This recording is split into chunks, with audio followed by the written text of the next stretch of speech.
Hey everyone. Welcome back for the third part of The Emperor.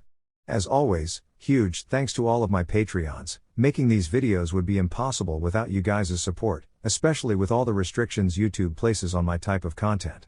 As always, the full story is already out over there for you guys along with about 30 other different stories you can enjoy. Also, feel free to send me any messages over there if you have any questions or even if you just want to chat. Link to all of that will be in the description. Anyways, everyone, enjoy the video. Chapter 8, The Emperor, and Konoha. The Hidden Leaf. How many years has it been since he last stepped into the village? Naruto felt neither excitement nor the longing to be finally home. This village had been nothing but a curse to his very existence. There had been days he had been walking around, feeling as if he had been carrying its full weight on his shoulders. A treacherous and miserable life that he had been forced to live. But he had endured. He had accepted the hatred that these people pushed towards him. He had carried it without falling down. The hatred. The loathing. The contempt.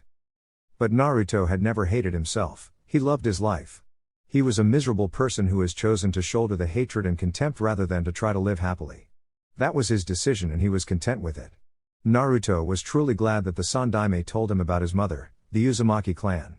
He couldn't even think of how his life would have turned out if the old man hadn't informed him of the truth when he did.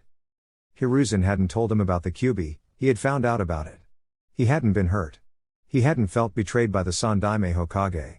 Naruto had laughed hard the day he had found it because, finally, everything had made sense.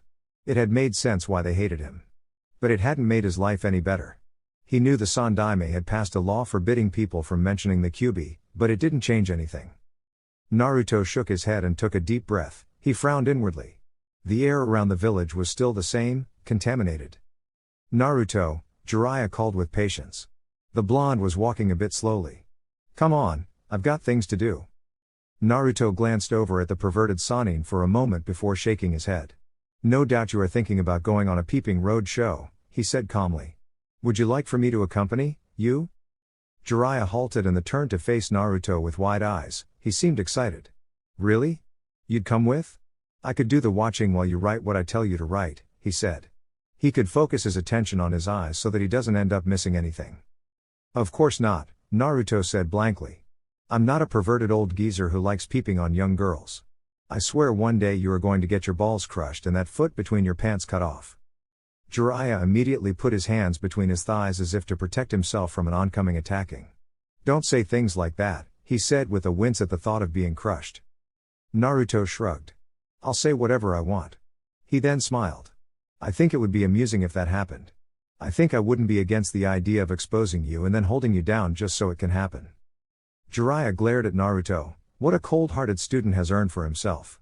He did shudder at the thought of Naruto going through that statement. It made him afraid. He could see the blonde doing something like that. Of course, he didn't for a moment think of quitting. If he got caught, he would beg and make promises he couldn't keep. If you do that, I stop being your sensei. I'll disown you. Naruto said with indifference. You have already served your purpose. Perhaps I should even stop calling your sensei now since you won't be training me. Naruto looked to think about it for a moment. You can be so cold sometimes, Naruto, Jiraiya said with a hurt look on his face. After a moment, he spoke again when Naruto didn't respond. I expect you to be lively to ease Haim's worries.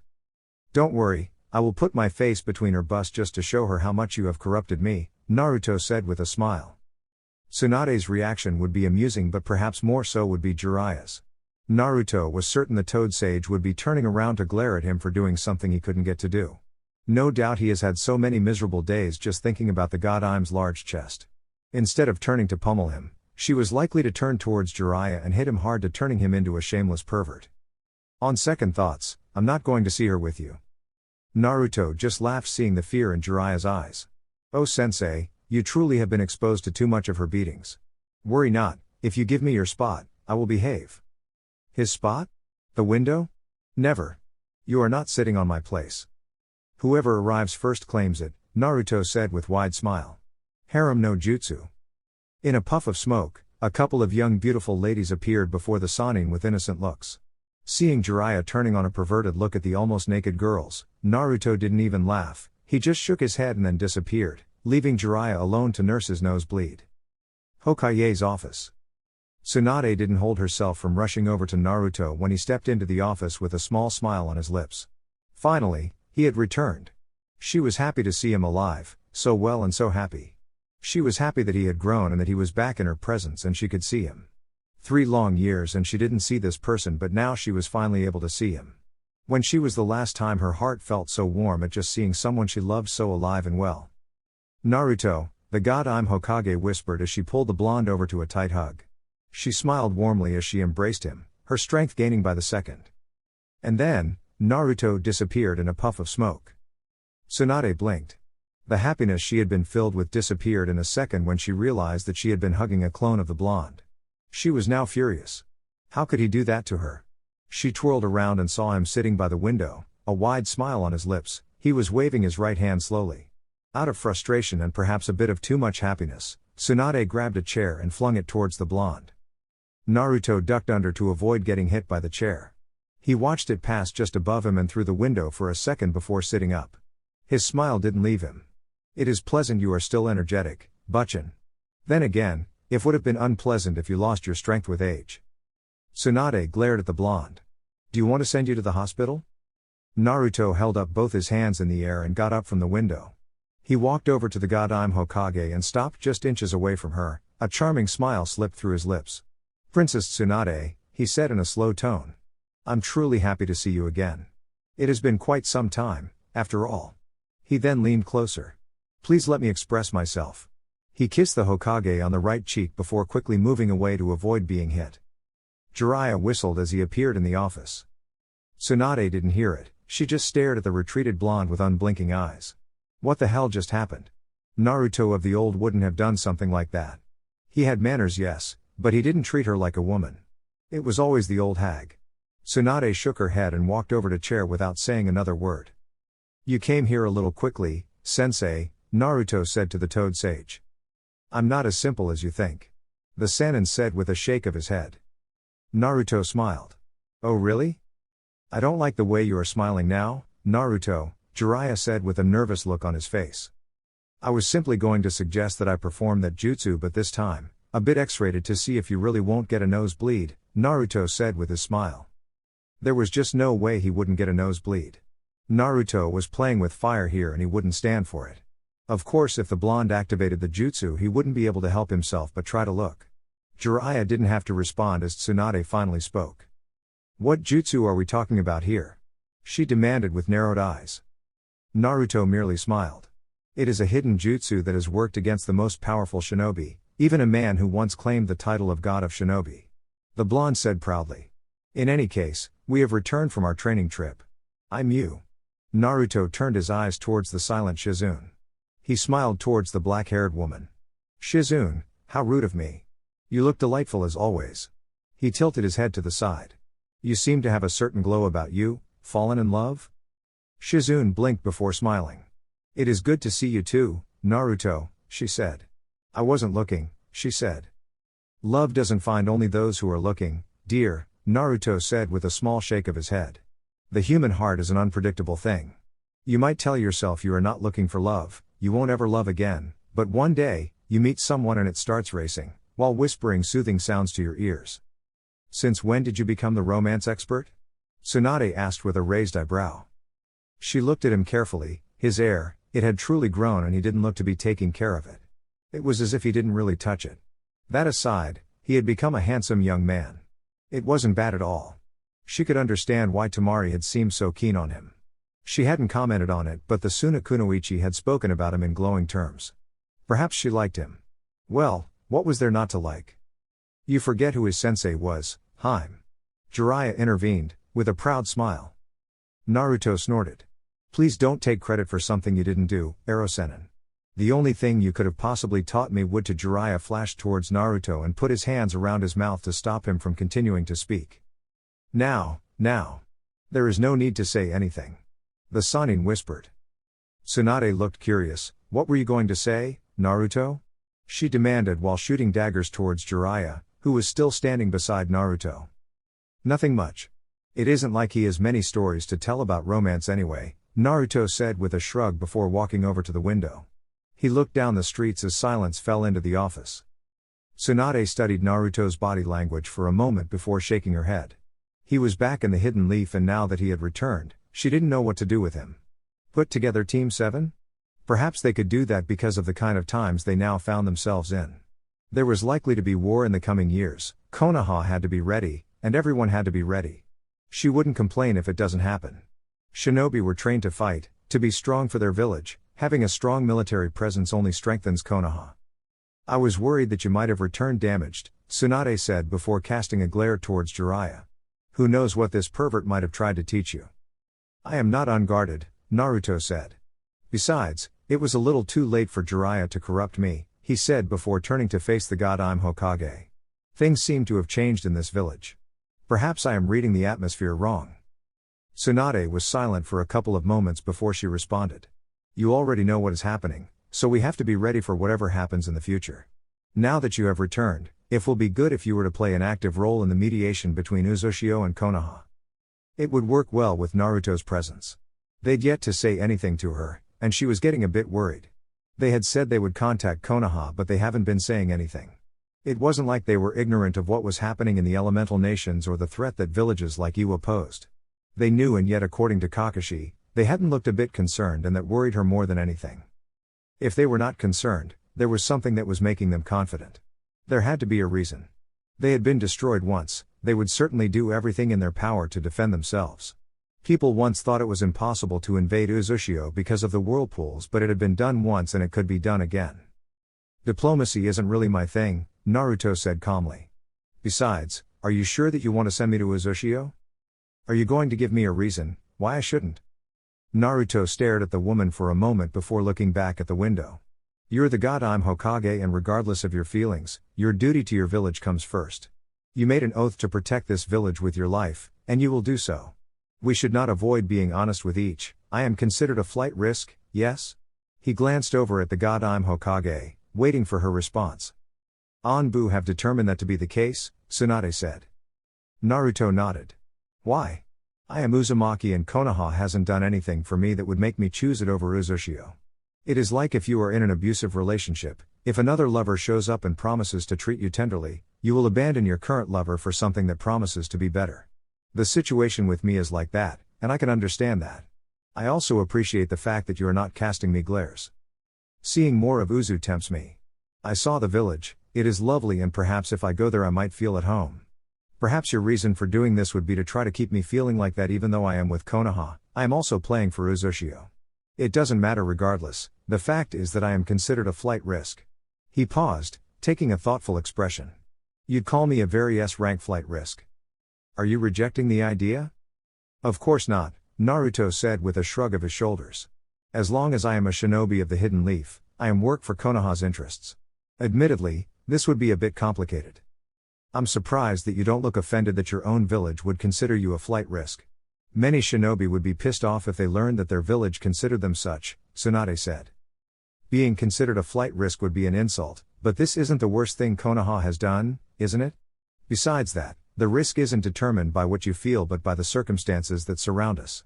I assume whoever came to the conclusion looked into my history and the present and determined that even though I haven't expressed any desire to leave, anything can still happen. Naruto explained lightly. Tsunade smiled. You have really grown, Naruto, she said calmly. You're no longer just a brat that I must worry about. What is born must grow, Naruto said with a smile. Since you admit that I am no longer just a brat, can I take out Shizune for dinner tonight? Tsunade was shocked before a moment before shaking her head. Go play with someone your age. Naruto merely smiled. The matters of the heart do not care for age or physical appearance, Princess Tsunade. The blonde said calmly. But I shall retreat. Enjoy the rest of your day. Saying that, Naruto departed the office through the door. Then? What? Jiraiya smiled innocently. I didn't do anything to him, but don't be fooled by that. He is just fooling around. At least Jiraiya hoped the blonde was. Sometimes he couldn't tell what was really going on in Naruto's mind. Tsunade shook her head. Well, everything looks fine. He thinks well. But then again, he hadn't been stupid. He was just a silent child who looked miserable. Jiraiya wanted to say it, but he did not. What was inside of Naruto's heart wasn't misery. Naruto could smile and laugh, but when he was alone, he became expressionless. It was always like when he was with people, he put on a mask that people could accept and he did it perfectly. Jiraiya would not say something like that, it would only worry Tsunade. For now, they just had to be happy that the blonde was here in Konoha and not in Uzu. Jiraiya took out a small sheet of paper he had wrapped up. He handed it over to the god Im. This is a list of the jutsus I know about Naruto and how I have rated him about all ninja arts. What do you mean everything you know? There are things that I don't know, Jiraiya said with a shrug. He didn't show me everything. He is also a master of Fuinjutsu. He's not going to show that around, but I do assume it is something that needs to be kept secret. You don't want people afraid that he might release the Kyuubi since he knows Fuinjutsu. Tsunade smiled bitterly. He'll be releasing it now? Will they be accepting that he isn't the Kyuubi but just its host? She asked calmly. That is a little too late, don't you think? Jiraiya frowned upon hearing those words. He didn't expect Tsunade to come up with something like that. He shook his head. I didn't mean the villagers, he said. I but guess they too would be wary. We just have to keep it to ourselves. We believe nothing bad will happen but others might not. With Naruto. Naruto stared at the faces of the past Kages, an interesting monument. All Kages had been powerful but Naruto couldn't decide who had been the strongest between the Shodai Hokage and the Sandaime. The Sandaime had been bestowed with the title of God of Shinobi while the first wasn't. Even if Konoha itself was weak, with the Sandaime still in his prime, no one would dare anything.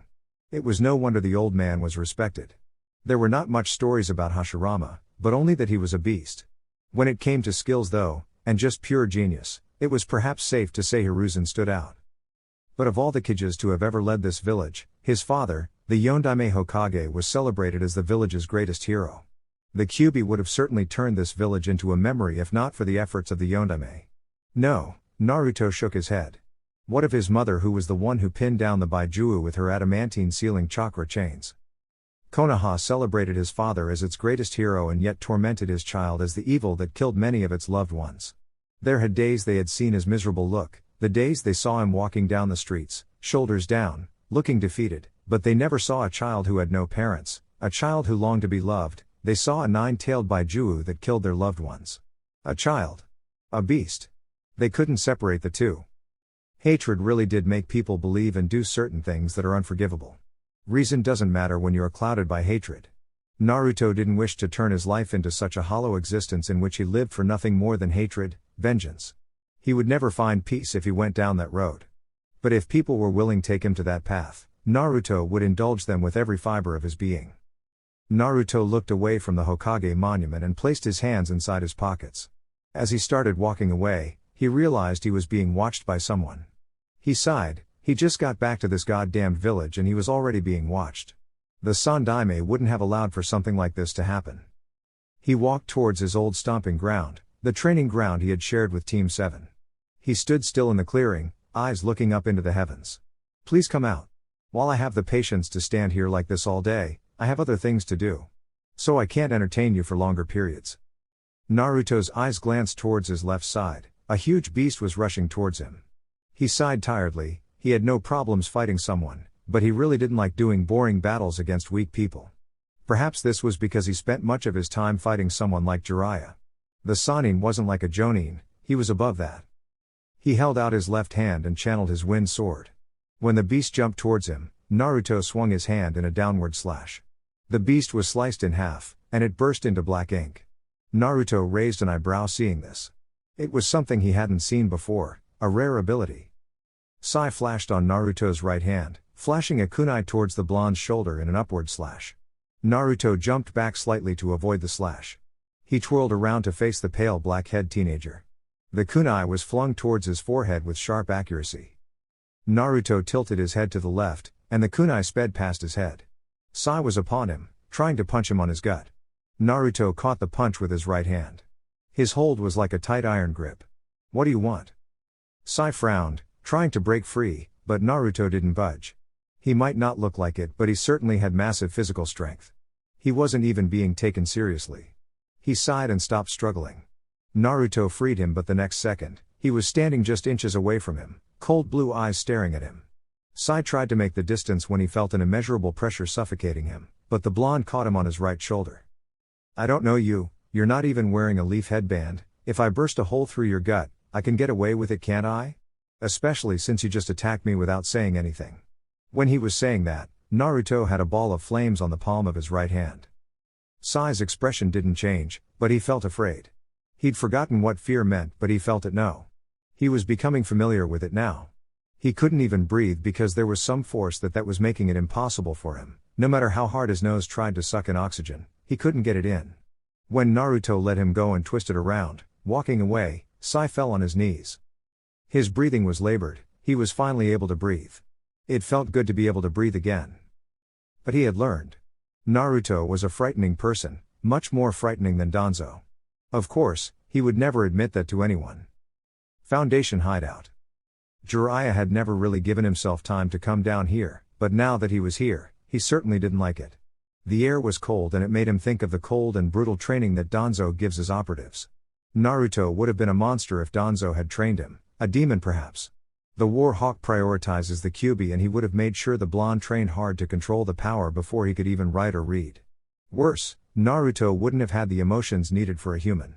He was truly glad that the Sandaime had made sure that Naruto was far away from Danzo's hands. He didn't mind that he was surrounded by a couple of Ni agents. They didn't frighten him. Not to sound arrogant, but these shinobi in here were just too young to threaten him. Of course, if they wanted a fight, Jiraiya would ensure that they received a fight. He was nevertheless not here for a fight. He was here to speak to Danzo about what he had learned in Amiga Corps. Jiraiya hadn't told Tsunade about it, but he was going to have a word about it with the War Hawk. There was no telling what this man would do behind Tsunade's back. If he thought that she was weak and naive, he would take measures that were likely to earn Konoha more trouble in the future. He was Danzo, he would always be fanatical about his love and what he does things for Konoha. He was always extreme. When the cripple walked over to him, Jiraiya felt the urge to lunge towards the man and grab him by his throat before demanding answers, but he was unlikely to gain any answers. He also wanted to see what was behind those bandages, but he was unlikely to see anything until the man was dead. Jiraiya, Danzo said with narrowed eyes. He was on guard and ready to move if there was a need. He couldn't read anything from the Sannin. Despite his naive views and idealist beliefs, Danzo did think that the man was a loyal servant of the Hidden Leaf. He was essential to the village's power. However, if he became a problem, Danzo wouldn't have a problem making sure the man was dead. There were many tools and if Jiraiya disappeared, it would be easy to get his hands on the Kyuubi. Danzo, Jiraiya said in a stern tone. What was your relationship with Hanzo of Amiga Corps? Danzo's eyes sharpened. There was something that the man knew, which was why he was asking the question. He would not fall for it. Shouldn't you be talking about Naruto and the Uzumaki? It would also make sense for you to even stay in the village to train more shinobi in preparation for war. That is something we should be talking about, Jiraiya. Who said there is going to be war? It is a possibility but not a sure thing, Jiraiya said. Even if there was war, his network was fundamental. He couldn't stay in the village for far too long. He wasn't even thinking about taking any student at this time. Whether you might want to believe it or not, there is going to be war. Though I was surprised that Tsunade recognized it and stepped away from Hiruzen's naive methods, there is still much that is lacking. Perhaps that was true, but Jiraiya couldn't talk with Danzo regarding the matter. The War Hawk would be willing to sow the seeds himself for war to make sure it happens, thinking that they would greatly profit off it and improve Konoha's standing. Either way, you are not the Hokage and we will not let you do as you please, Danzo. I am here to let you know that, Jiraiya said, leaking a bit of his killing intent. I have never been afraid of doing what needs to be done to protect Konoha. If it means killing everyone in here and you, I will do it.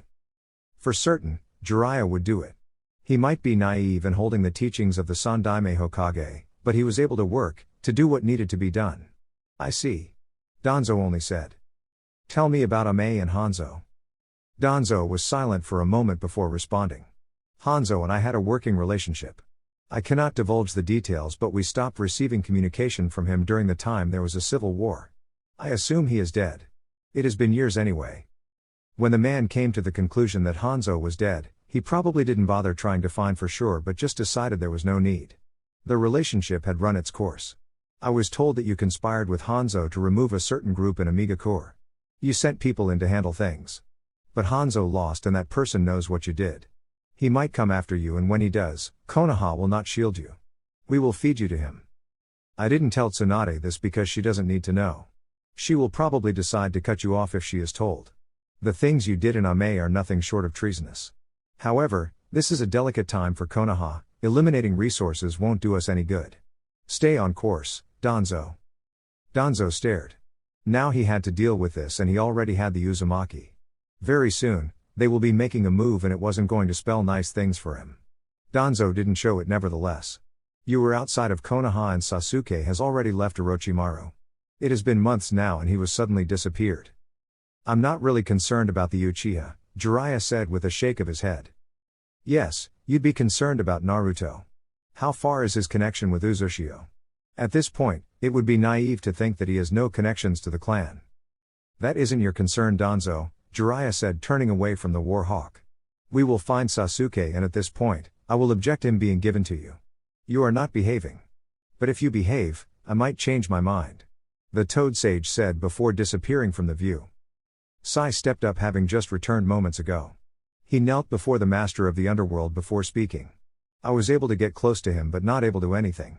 I will need to be in a team with him to be able to learn anything. Tsunade had yet to agree on his plan to put Sai in Team 7. Danzo was a little itchy because of this, but he would have to try again. He needed to stay close. He needed to keep an eye on Naruto, and the only way to do so was putting Sai on the team. Improvements on his skill? Last time the blonde had butchered his agents, but he figured they were just weak. And so, Sai had to do it, and he also needed an improvement. He toyed with me, Sai said in an emotionless tone. He is way stronger than anticipated. My attacks on him seemed to be like nothing but child's play. The blonde hadn't even seemed interested in anything. Danzo wasn't disappointed, nor was he pleased. Naruto could be strong, that was to be expected since he was a Jinchuriki. But he wanted to see if the blonde could use the Kyuubi's power. That could prove to be their trump card if war came to their door. He would need to gain control over the blonde in that case, and he could do it. He had Shisui's eye. He could work on both Naruto and the Kyuubi if there was a need. There was no time to train another Jinchuriki, as war could break out any time. That aside, Naruto could leave any time. This was why he really needed to keep an eye on the blonde. Later that day. This was his first time in a bar in the Hidden Leaf. He never visited the places before when he was still fooling around with Team 7. He'd never imagined that he would end up here. He didn't even think that upon his return to the Leaf, he would the desire to be upon such a crowd. He didn't want to sit with anyone or chat with anyone, he just wanted to be alone. This was a shinobi place, it would be difficult, but he would hold a sign above his head that says that he didn't want to be disturbed. Naruto ignored the looks from the shinobi around. He had seen some faces around. The shinobi population, especially the experienced ones, hadn't been all high on contempt for him. When the villagers drove the wagon of pure loathing, they stepped away because they understood the situation. They had seen it before. They had heard about it. He went to the bar and made his order before going to sit next to a lone dark table. Naruto leaned against the wall and stared at the bottles on the table for a moment. The noise around him silenced. He could only see people moving around in slow motion. It was a bit beautiful. There was silence. Peace. But he didn't enjoy it for too long. He didn't get to drown on his misery. Someone burst his little bubble. His puddle of pathetic memories was splashed across his face when a hand wrapped around his right shoulder. He could feel a woman's breasts pressed against his back. He felt a slick cares of a tongue running through the edges of his left ear. Naruto felt a chill run his spine. What is a handsome young man sitting by himself on a warm and beautiful night like this? Anko asked, in a sly tone. Naruto glanced over to his shoulder.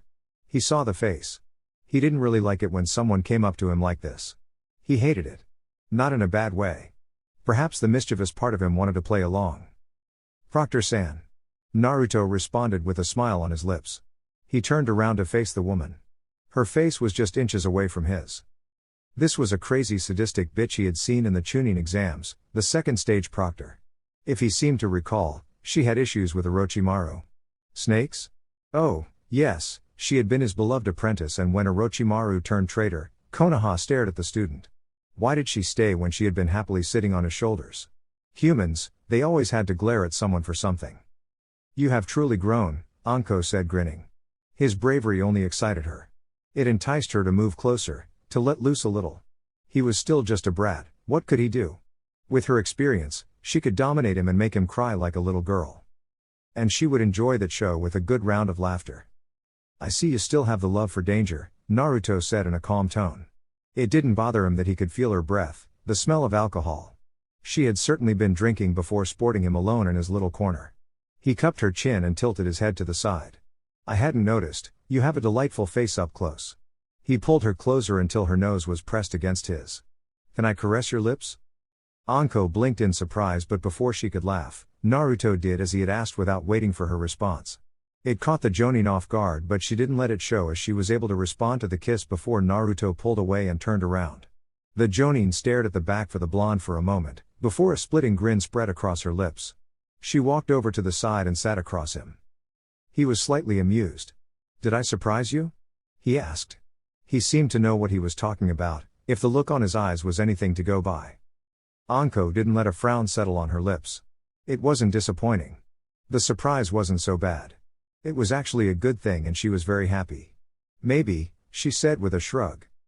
You're not going to deny or confirm it, Naruto said.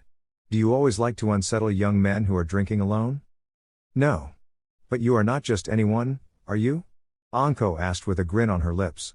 The Kyuubi's Jinchuriki. And the last time we had such a famous blonde shinobi in Konoha, was when she had the Yondaime Hokage.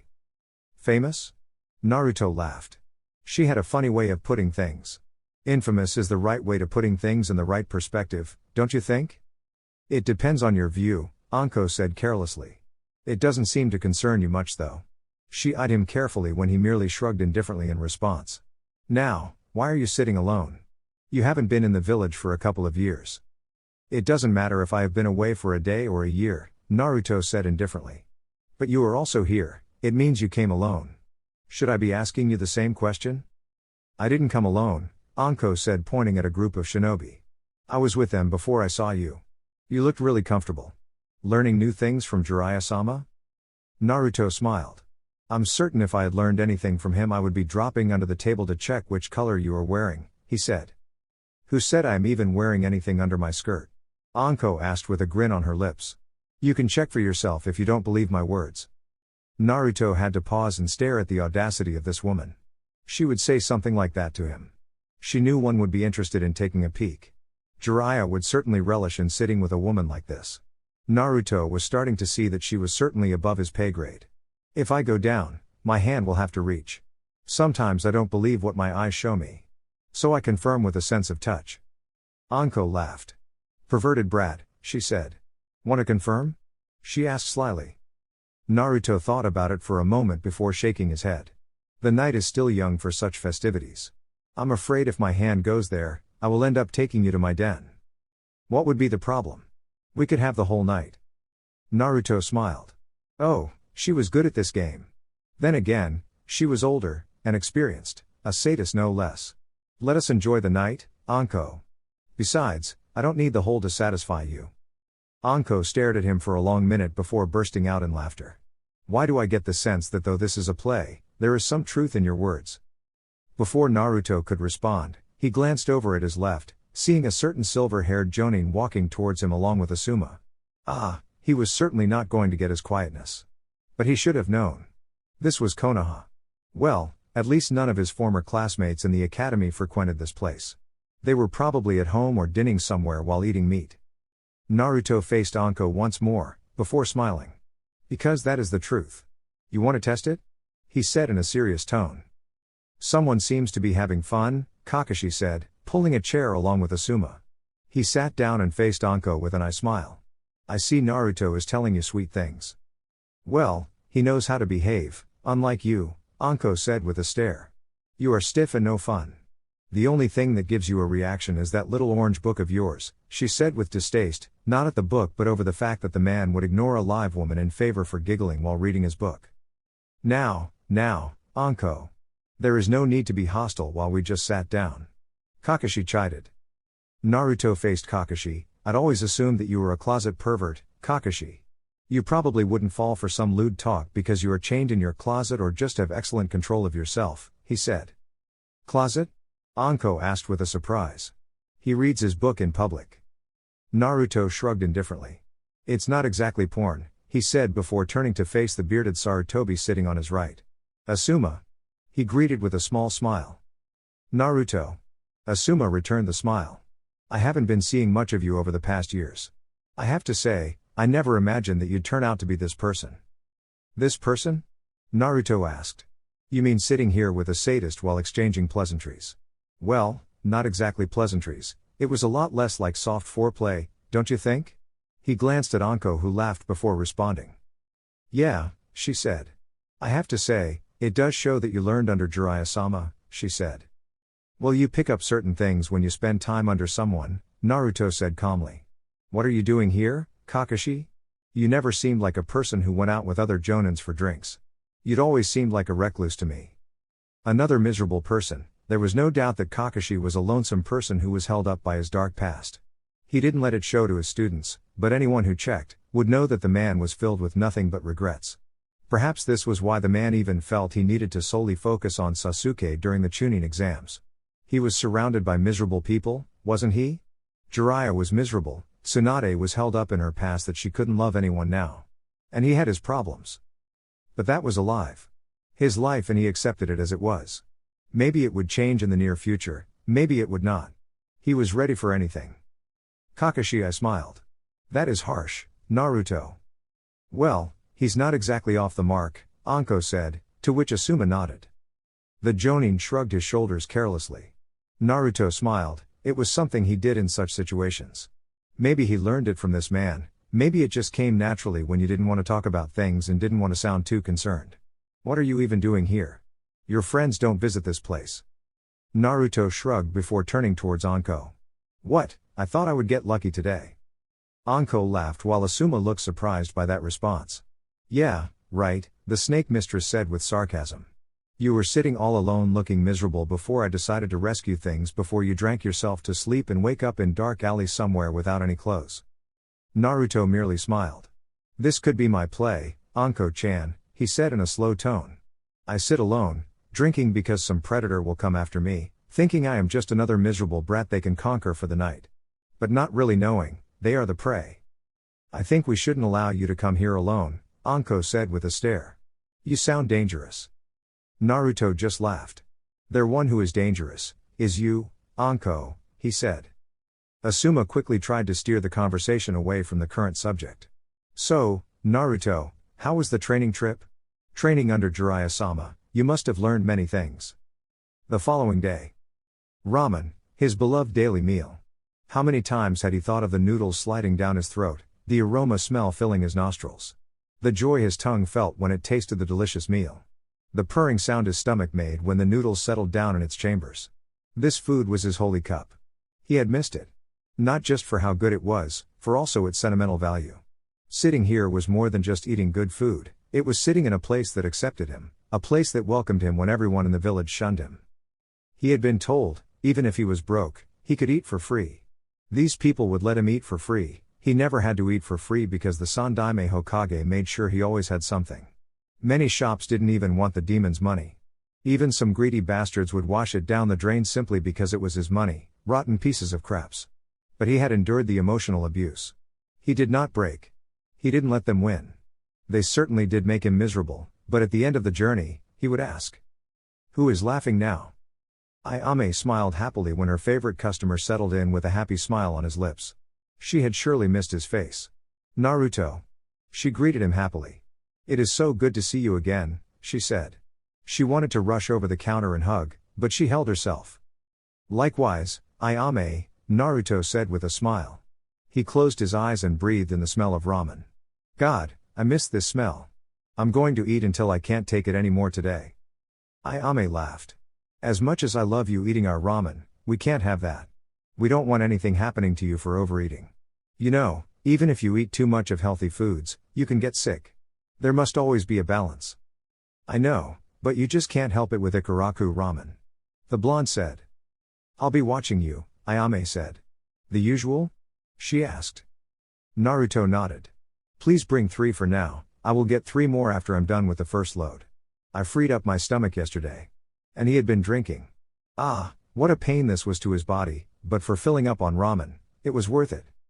2 at a time, Ayame said before walking away from him. Naruto just shook his head and waited for what seemed to be an eternity.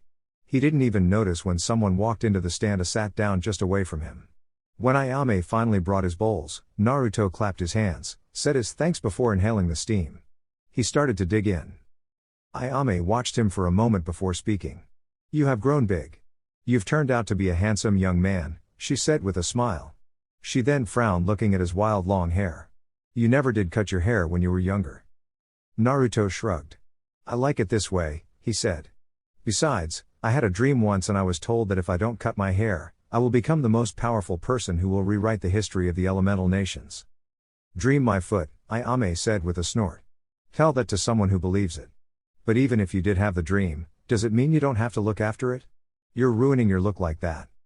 Naruto looked up and stared for a moment. I thought I looked better this way, he said.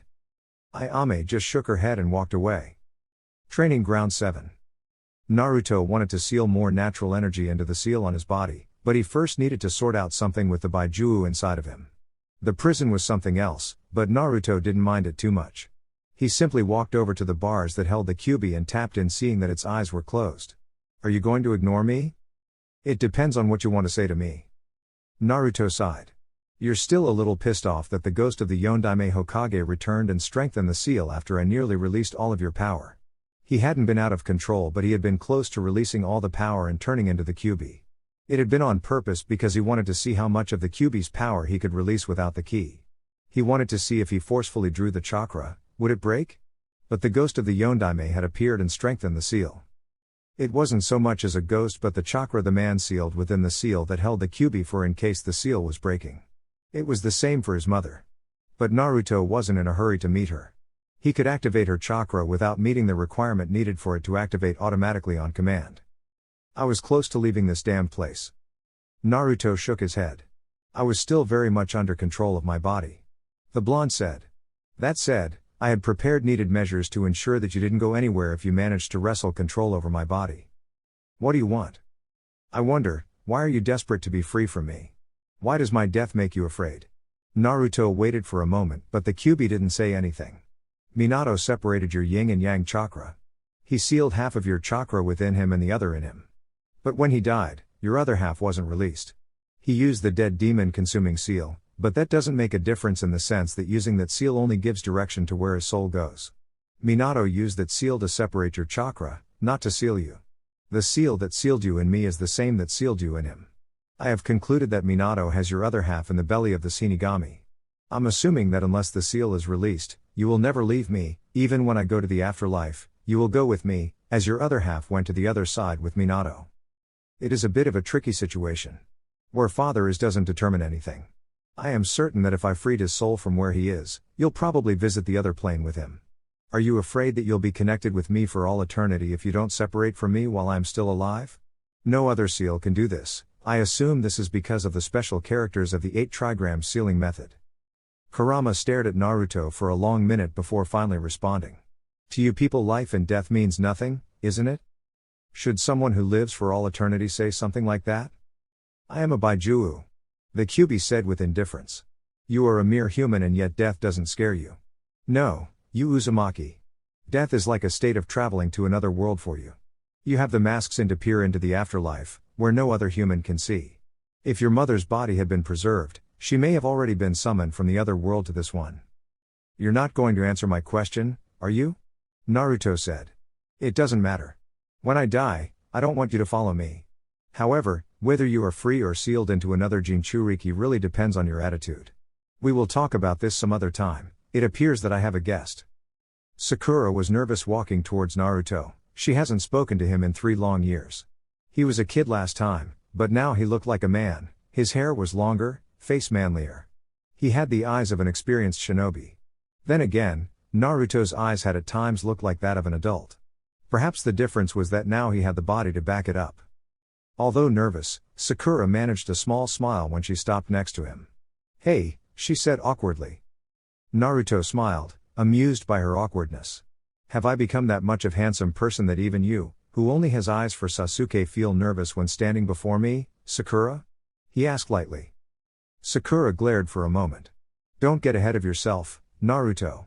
When she stopped talking, she realized the awkwardness had vanished, her body was no longer tense. He said those words on purpose. But even though he said it just to erase the tension, it wasn't exactly false. She smiled. Well, I'm sure you'll win a lot of girls. Not fangirls, Naruto said with a shake of his head. I saw you around, I don't want to live with that. Sakura didn't glare at Naruto.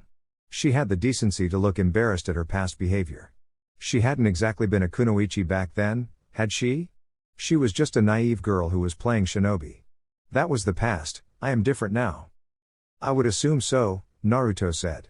She had been training under Tsunade even before he left for his training trip, so it was to be expected that she changes. There was silence as Sakura gathered her thoughts.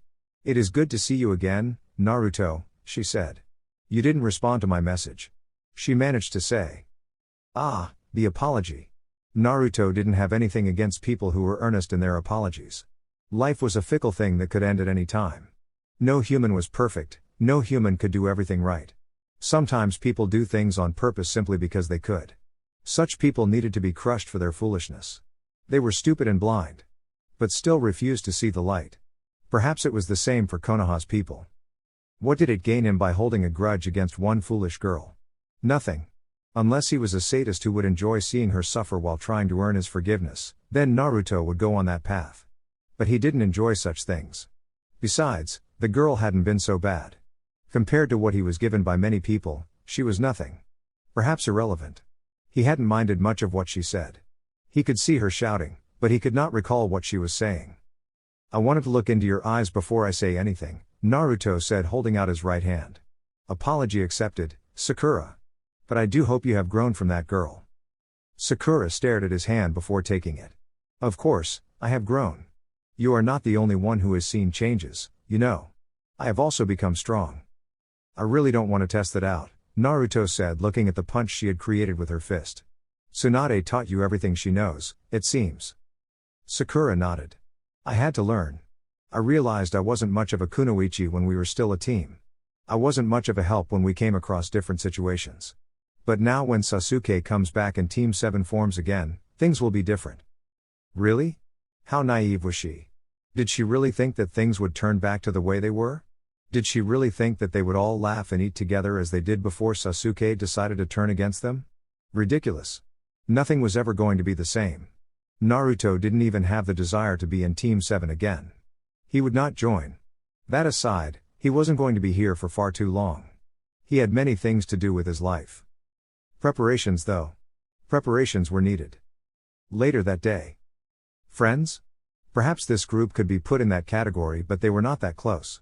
Not too close to be called best friends. In your life, you had people you hanged out with, people you knew. But they were not necessarily close friends who could enter his den and share a meal with him. The Sandaime Hokage had been perhaps his best friend.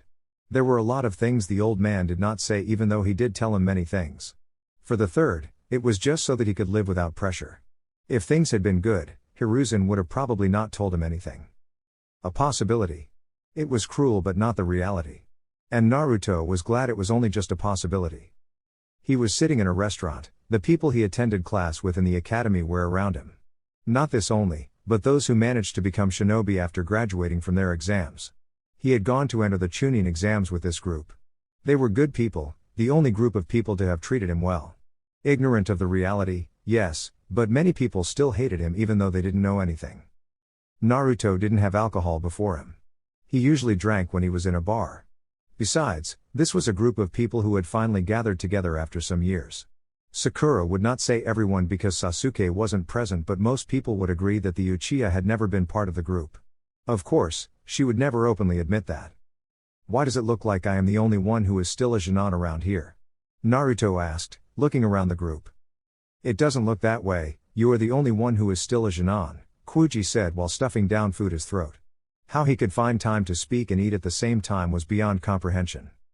Naruto turned towards Ino. Ridiculous, he said, pointing at the Yamanaka blonde. Ino glared at him. What is that supposed to mean, Naruto? She demanded. No offense, but it is just ridiculous, even you of all people is ranked higher than me.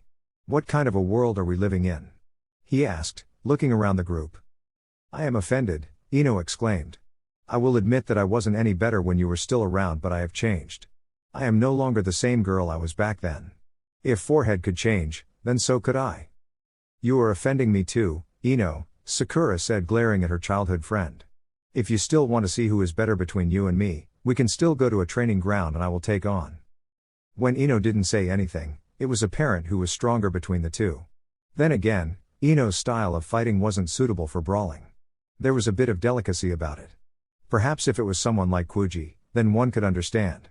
It still doesn't make sense. I say rankings are pointless from now on. Kiba snorted. Says the Jinan, he said. Admittedly, it felt like a win for Kiba knowing that he was a Chunin and Naruto was just a Jinan. It didn't matter who was stronger, the fact was he was of higher rank, and if there was a mission, seniority was given to him who was of higher rank, not the Jinan. He had lost to Naruto in the Chunin exams, perhaps a bit pathetically, but this was his victory and he wasn't going to allow anyone to blemish it. Shikamaru sighed. He was certain that Naruto really didn't care about this. Probably just brought the subject to be in control of what they talked about. This made his head ache just thinking about it. The blonde had always been a step above everyone. It was troublesome, hence Shikamaru stayed away. But he knew. He had heard the talk since he usually visited the Hokage's office. Naruto was probably stronger all of them. But he wasn't going to say that, was he? So, Naruto, I heard you fought Sasuke-kun, is it true? Did he beat you again? Ino asked a bit excitedly. Sasuke who?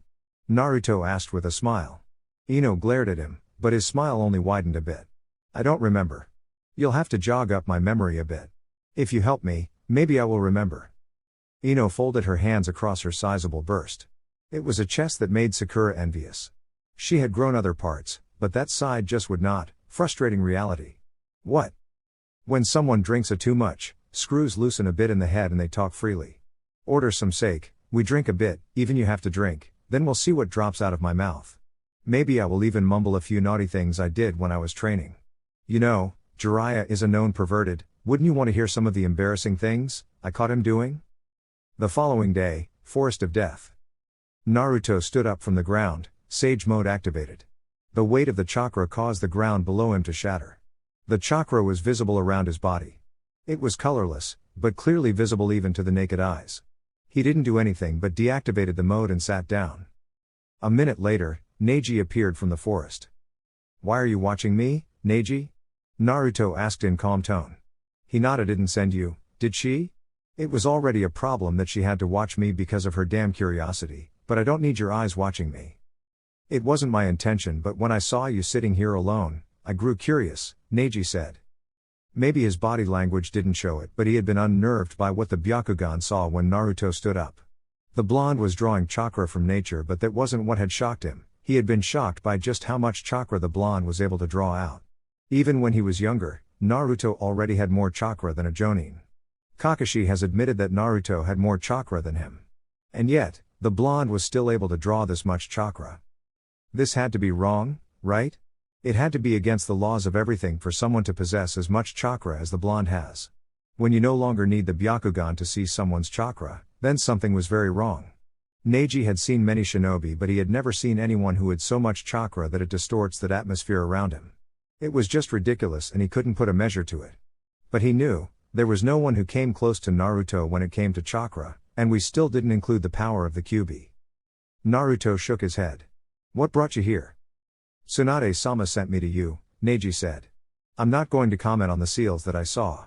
They were just markings around Naruto's entire body. It was strange, not like anything he had seen before. It would be best if you don't comment or even say anything about it, Naruto said. But it isn't the first time you see, isn't it? Neji shook his head. So you are the son of the Yondaime Hokage. It was a statement, not a question. Naruto tilted his head to the side. He didn't think it would be something that this person would know since it was still a secret. It was probably never going to be told people, and Naruto didn't care enough for people to know. He didn't want to live under the shadow of his father. He didn't want to be forgotten and people see Minato's son. Then again, would these people of the Hidden Leaf willfully accept? But if they did not, would it bother him? Of course not, their views stopped being relevant some time ago. Yes, Naruto said with a nod. Who told you? I wasn't told about it, Neji said. That was true, and even when he asked, he was told that it was a village secret. He just had to think through things on his own. I just came to the conclusion about it when I was being told about your home village, Uzushio. Tsunade-sama wanted us to know the important details before we headed there to hold talks with the village leaders. Naruto nodded. How did you take my ancestral home? He asked curiously. Neji was silent for a few moments. He didn't see much. They didn't let them see anything that made them curious or want to see more. What was apparent was that the village had more Uzumaki than they were willing to show them. Overall, it had looked like a normal village, but it was not. The people seemed happy nevertheless and the air felt different. They were not happy to see the Byakugan and the Sharingan. They immediately knew the purpose. They are smart people. But there was no need to worry because they have Byakugan-proof wards all over the village. Naruto laughed at the frustrations of the Hyuga which were clearly evident in his tone. You're dealing with Fuinjutsu masters who have been allies of Konoha since its founding. Of course they would know how to handle themselves in your all-seeing eyes. It was still something that had never happened before. We are proud of the Byakugan's ability to see through solid objects, but in that village, that rule doesn't apply. You only see as far as they want you to see, Neji said with a shake of his head. I'm certain they probably had someone with the Byakugan to proof check their work to ensure there were no weak spots in their wards. Naruto smiled. I won't add anything on that. It is something only you can understand, he said with a shake of his head. How are things in the Hyuga clan? Fine. The clan head told me everything. My father's sacrifice. I do accept my role in the clan. But even so, since I am still the brightest the clan has to offer, they allow me to view things only those from the main family would normally view, Neji said. There are still some objections nevertheless. That is when you deal with people. Not everyone will agree to everything, Naruto said. Some people will refuse to see reason and facts even if it smacks them in their face. As long as it doesn't fit how they view things, they will reject it. You are skilled, but those who reject your elevation only do so because you are from the branch family. Neji nodded. But I cannot say because at the end of the day, because I am from the branch family, I am fated for nothing. Konoha is preparing for war, the clans have already sat down. I was informed that if we do end up going to war, I will be leading the Hyuga forces. So we have been training together. Naruto smiled. That is something worth celebrating. But nothing much changes for you, does it? Neji asked calmly. The Hyuga clan avoided you by all means. I suspect the clan heads knew of your parenthood from the beginning, but instead of doing anything they chose to ignore you to protect themselves. Neji, you were not very wrong when you spoke about fate, Naruto said. There are certain things that you cannot avoid. As a Jinchuriki, you are fated to be hated, loathed because of the Baijuo you hold within you. However, you were wrong to say that you cannot change things. Your circumstances have changed. But nothing much has changed with yours, Neji said. Naruto shrugged with indifference. It is a matter of attitude. If you want your story to change, it will change. You don't choose which family you are born into, but you choose how you live your life, even with the constraints that bind you. I am a Jinchuriki, but I can still live happily. You can say Jinchuriki are fated to live miserably and die alone, but that can be changed. Attitude means everything. Neji stared at Naruto. Why do I get the sense that you are just not willing to change things? It is attitude, I told you. I am just not willing to suck up to anyone to get them to like me. We cannot all be heroes. If I choose to become an Anbu, do you think this village will ever recognize me? Anbu fight to protect their village in the shadows. They are never known to the people. Nobody praises them. If I go that path, they will just glare at them as the useless shinobi who doesn't do anything. I refuse to live according to the wishes of someone. I chose my own path regardless of what people say, Naruto said. That is attitude, Neji. It seems to me that you have chosen a miserable path of existence, Neji said. Are you prepared for it? You don't make a decision to become a shinobi if you are not going to stand the killing, Neji. Unless you simply join to play a shinobi, Naruto said in a stern tone. I am prepared to face my journey and the glares that come with it. But it will be nothing new. I'm sure your cousin can testify to that. She has a whole experience of watching me. Neji could never work around the issue, but he wasn't going to comment on it. It had been something that young Hinata, certainly not something that she would do now. He would know, he was her guardian after all. What kind of person chooses a path that only brings misery? You are not even the kind to work in Anbu. Not because of your personality. I think you would fit there, but because of your power. You are someone who would be utilized in the front line. Naruto would not disagree with that. He was training hard because he understood the role he would have to play. But if he was going to fight in the front lines, it would certainly not be for Konoha but for his own reasons. That can happen. People looking at you will be unavoidable. At the end of the day, it won't matter what you desire because as a shinobi, you'll still have to follow the instructions of the Hokage. As all shinobi do, Naruto said with a tired sigh. You are talking to me, and you said the god Im was looking for me, isn't she waiting? For you Hyuga, diligence is important, isn't it? Neji didn't seem to mind much about the issue, but he wasn't worried because he knew that there hadn't been an explicit order to return immediately. He didn't know why he had to find Naruto or why she was gathering the others from the little group of genins in their generation. "We should go," he ended up saying. Hokage office. When Naruto arrived at the office, he was surprised to see the others waiting with the god I'm Hokage. The blonde was busy with her work while the group stood by themselves, waiting. When they arrived, the eyes turned towards them. "I didn't know you two got along," Sakura said, seeing Neji and Naruto walk in while chatting casually. Naruto shrugged in response. "We just talked there and there,